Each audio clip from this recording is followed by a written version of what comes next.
So, ladies and gentlemen, welcome to the country that has banned chewing gum, Singapore. I'm not even going to question their decision on that because this country seems to be doing a lot right. It is so clean, peaceful, and beautiful everywhere we go. It feels like Singapore is ahead of its time. Beautiful architecture and scenery. We truly have been enjoying our time so far here, right? Yes, such a unique city and definitely gets a bonus point from us because it has Liverpool retail store. Now the main reason why I've been spending so much time in Southeast Asia lately is because my cousin just got married in Cambodia. I visited Hanoi prior, Senna met up with me in Phnom Penh for the event, and then the two of us went to Singapore on our own time. Now Singapore is not necessarily known for their football, but I've been seeing some very unique stadiums here. The one that immediately caught my eye online is called the Float on Marina Bay. A football pitch on water is always cool to see. However, they are rebuilding it and it won't be complete until 2027. The photos they posted outside the construction zone do look insane though. And at least we got to see a floating Apple store instead. But we still wanted to witness some football while we are here, and thankfully in the Singapore Premier League, while we are staying here,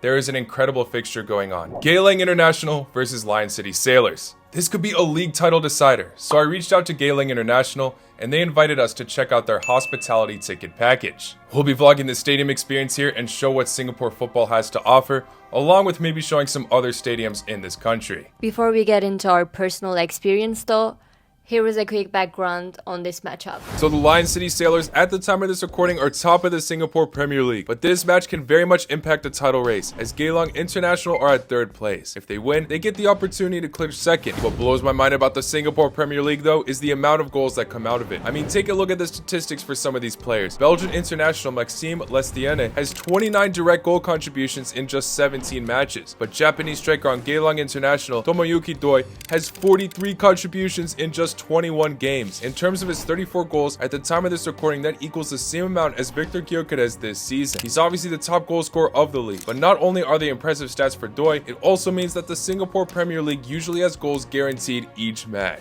Alright, so we just arrived to where Geylang actually used to play, only just last season, and it was actually in a very unique location, inside a shopping mall. As you can see, the reason why they're not playing here anymore though is because there's maintenance going on inside the stadium. But we still wanted to check it out and we're told to get a little tour of where they used to play as well. Yeah, so as you can see through the map here, the stadium is in pretty much the center of the mall. After walking around the mall for a bit, we met up with Leonard, who's staff with the club.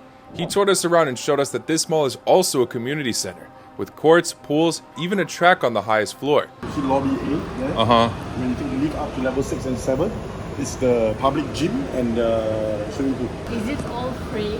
Public, they're going to pay $1 or $2 to get in per entry. The jogging track is free. Well, for the gym? The gym, I think, is about $2. Wow, you can really? stay there for the whole day. Unfortunately, the stadium is very much not finished at the moment, but he also took us down there to check it out.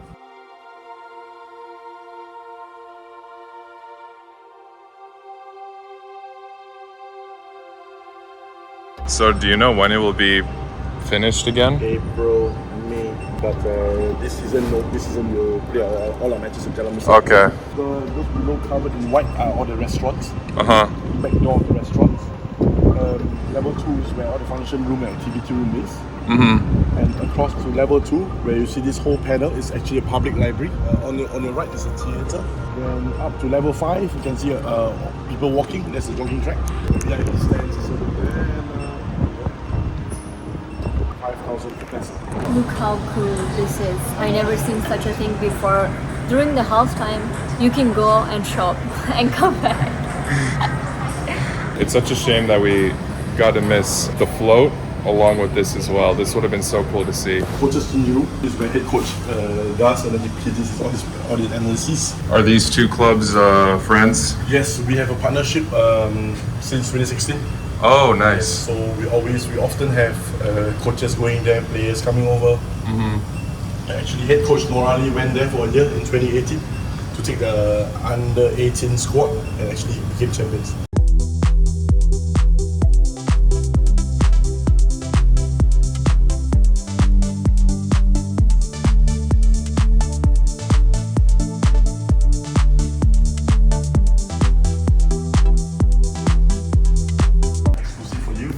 President's office. Oh my gosh, this is insane. This is all the medals that we had, trophies that we had.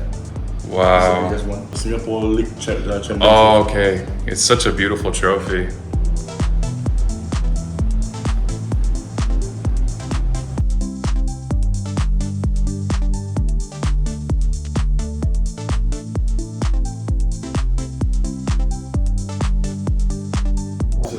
current president, Singapore president, with our advisor, and club chairman, and the previous chairmen. That's so cool. Oh, this is J-League ball? J-League ball, correct, presented from our Matsumoto Yamaga. The partner, yeah. In Japan. So you said this club shares the office with their biggest rivals, right? Yes, Tampines Rovers are our biggest rivals in Singapore football. We share the same stadium in Tampines Hub. We share the same office. So actually, this is the biggest Eastern derby they call it in Singapore football. It seems like Singapore as a whole, like the league, you kind of are like intertwined, like sharing stadiums, facilities. The clubs kind of come together in a sense to grow the league. Is that true? Yes, it's true. So Singapore is actually a very small country with just 9 teams. Brunei, exclusion of DPMM, Brunei, the Young Lions, which is made up of under 23 national teams and national players. And the rest of the local boys actually are very close, are very actually knitted together actually. Besides, like when we face each other, it's down to just pure work, pure rivalry, but after the 90 minutes is done, we're all friends off the pitch. Big thanks to Leonard for that incredible tour, genuinely. This mall is insane. They have whole community garden, it's open, and there is a barbecue pit. You can even do barbecue in here. So we'll actually be watching the match at Geylang Besar Stadium. As you can see, this one is very much under renovation, but it was still incredible to check out. Thank you again to Leonard for showing us around. All right, so now it is match day between Geylang and the Lion City Sailors. Now we have just arrived to the stadium. This is where the Singapore national team play as well. And as you can see behind me, a beautiful training pitch too. So we'll definitely show you a bit inside along with the hospitality package we have been provided. So this is Brian, who actually organized this whole experience for us. Huge thank you to him. He toured us around, which I'll show you in a sec, but this hospitality package the club provided was incredible. Really nice seats, incredible food, unlimited drinks, opportunities to win club merchandise, and even more behind the scenes coverage, which I'll show you now. Unfortunately, Singapore has not been to the World Cup yet. We have referees, they are here, okay? And these are the record holders for Singapore, right? Fandi Ahmad, who's also Singapore's current top international goal scorer, was an ex-Geylang player. Yeah, so he's here, and so he holds 2 records, and this is actually his elder son. So Singapore has won 4 major trophies, right? At ASEAN level. ASEAN means Southeast Asian level, and that's a replica of the trophy there. Okay, so this is we call this the Chu Seng Kui Lounge. Uncle Chu, Mr. Chu here, is a famous coach of Singapore football in the 70s, right? So I think this is one of the lounge that we are offering as a premium hospitality experience. From here, you will be able to see the players form and work out just before kickoff, like what you get in the Etihad Stadium in Manchester. Yeah. So we just wait here. The players should be gathering in about 2-3 minutes. Then you can see them mingle before they walk out.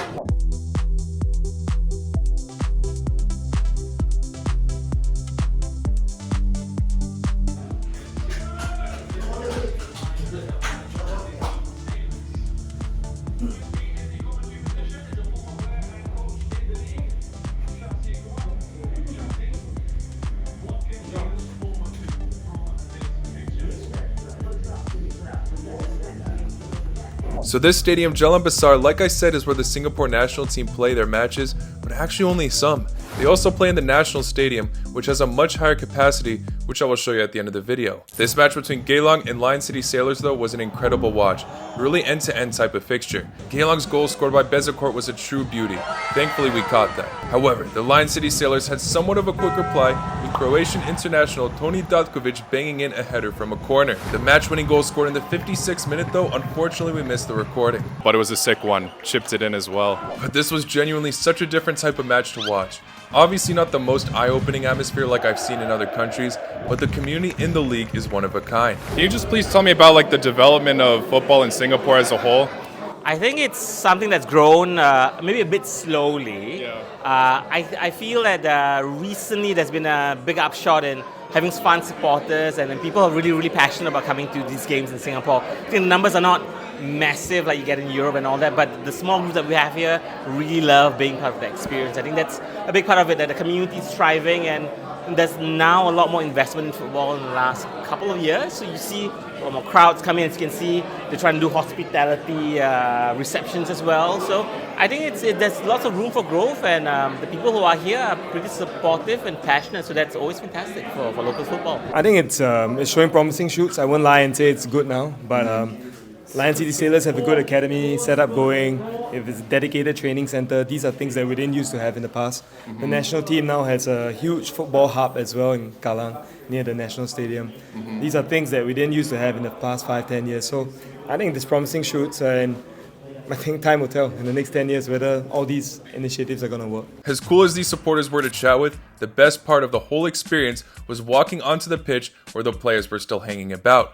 I even got to meet the Japanese Victor Gyökeres, Tomoyuki Doi, and even chatted with Datkovic, who scored that equalizer for the Lion City Sailors. Completely different from the other football experiences I've had, but still truly one of a kind. I should have brought Sunnies here today, but I felt bad I left you guys off with two stadiums that were not available, our Tampines Sub and the Float, both either being renovated or under construction. So I decided to bring you all to the biggest stadium here in Singapore, the National Stadium. Yup, this stadium we could not get full access to, just a tiny peek from the gates, but what an area this is truly. 55,000 capacity. You've got also a track wrapped around the stadium with a workout routine posted everywhere if you're running short of ideas, basketball courts open to the public, a skate park, a mini water park, and it was all right next to, actually basically connected to, this small mall, which has indoor rock climbing, but more importantly, one of the coolest football stores.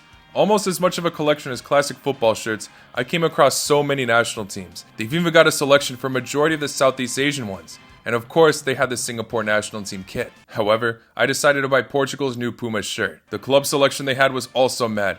They even had their own Liverpool retro section. What an experience it has been in Singapore. The Singapore Premier League is really one of a kind, as you know, you don't really see that intense sort of rivalry between the clubs. However, it's truly another wholesome experience out there. The fact that all these clubs are so accommodating to one another, helping out each other, friends off the pitch. I know it's not the same as other football leagues, but still, it's just another wholesome experience you'll love to see. And also, incredible facilities all around, as you saw. Thank you, Brian and rest of the team, for everything and hosting us. It was great experience, and it was so nice to see all the players and the league in Singapore.